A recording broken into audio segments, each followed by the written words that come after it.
गृह मंत्री जी का जो पार्लियामेंट में बयान हुआ था, ये कांग्रेस की देन है। शुरू से ही मणिपुर में कई बार दंगा हुआ है, कई बार घटनाएं घट रही है। अब एक मणिपुर के इशू को लेकर के अब बिहार का इशू तो नहीं बदल सकते हैं ना। कहने के लिए लोग कुछ बोलता है पाकिस्तान से अब यदि अच्छा स्थिति हिंदुस्तान से अच्छा स्थिति पाकिस्तान है तो लोग पाकिस्तान चला जाए ना, क्या दिक्कत है कि हंसना और गाल फुलाना एक साथ चलता है।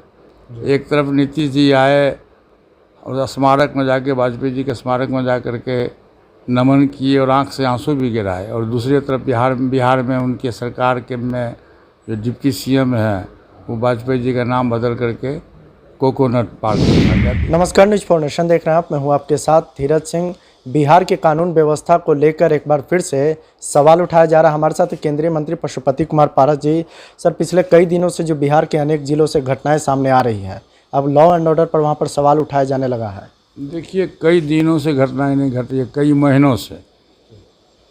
जब से नीतीश कुमार जी एनडीए गठबंधन से अलग नाता तोड़ के और दूसरे गठबंधन में गए, उस दिन से घटनाएं घट रही है। तकरीबन 9 महीना हुआ और रक्षक जो है वो भक्षक हो गया बिहार में, और इसलिए बिहार की स्थिति बहुत ही ख़राब है।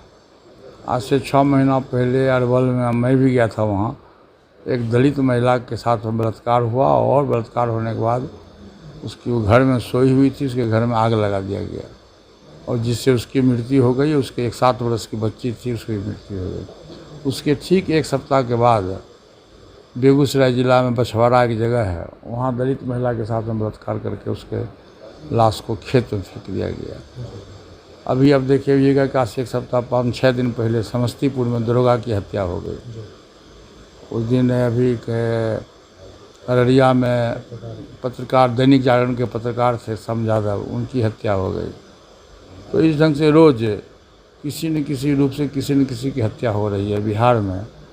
और बिहार सरकार मूक दर्शक बन के बैठा हुआ रहता। और सबसे बड़ी बात यह है कि जहाँ कहीं भी घटनाएं घटती है, बिहार सरकार का कोई भी व्यक्ति जो वरिष्ठ पदाधिकारी है या सांसद है, विधायक है या मुख्यमंत्री है, कोई भी व्यक्ति उस घटनास्थल पर जाने का हिम्मत नहीं करता है। ये बिहार के लिए बहुत ही अशुभ की घड़ी है। अब बिहार के लॉ एंड ऑर्डर पर सवाल उठा रहे हैं, लेकिन आरजेडी और जेडीयू की ओर से तो कहा जा रहा है कि बिहार से ज़्यादा स्थिति खराब मणिपुर में है, और देश से ज़्यादा स्थिति जो है पाकिस्तान की है। मणिपुर की जो स्थिति है वो शुरू से ही कांग्रेस के समय की बात है। आप देखिएगा प्रधानमंत्री जी का और गृह मंत्री जी का जो पार्लियामेंट में बयान हुआ था, ये कांग्रेस की देन है। शुरू से ही मणिपुर में कई बार दंगा हुआ है, कई बार घटनाएं घट रही है। अब एक मणिपुर के इशू को लेकर के अब बिहार का इशू तो नहीं बदल सकते हैं ना जी।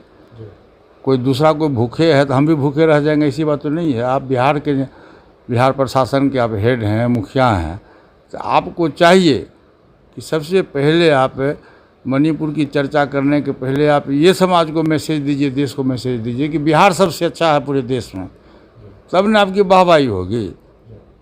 कोई दूसरा चोर है तो हम भी चोर बन जाएंगे, ऐसा कुछ हुआ है? ऐसा नहीं हुआ। इसलिए बिहार की स्थिति बहुत ही बद से बदतर है। जेडीयू की ओर से कहा जा रहा है कि पाकिस्तान से भी स्थिति देश की आज खराब है। कहने के लिए लोग कुछ बोलता है पाकिस्तान से अब यदि अच्छा स्थिति हिंदुस्तान से अच्छा स्थिति पाकिस्तान है तो लोग पाकिस्तान चला जाए ना, क्या दिक्कत है? आप यदि यहाँ सुरक्षित नहीं समझते हैं तो यहाँ चले जाइए। एक आखिरी सवाल है कि पिछले दिनों मुख्यमंत्री नीतीश कुमार दिल्ली दौरे पर थे, अटल समाधि स्थल जाकर उनको श्रद्धांजलि दी थी। अब लेकिन पटना में एक पार्क है अटल जी के नाम पर, अब उनके नाम को बदलने की बात सामने आई। यही तो आप लोग समझिए पत्रकार साथी से, यही तो पूछना चाहते हैं कि हंसना और गाल फुलाना एक साथ चलता है।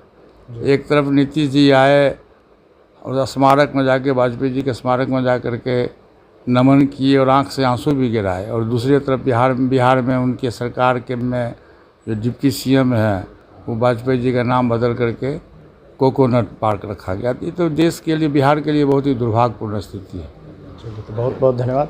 केंद्रीय मंत्री पशुपति कुमार पारस, दिल्ली से न्यूज फॉर नेशन के लिए मैं धीरज सिंह।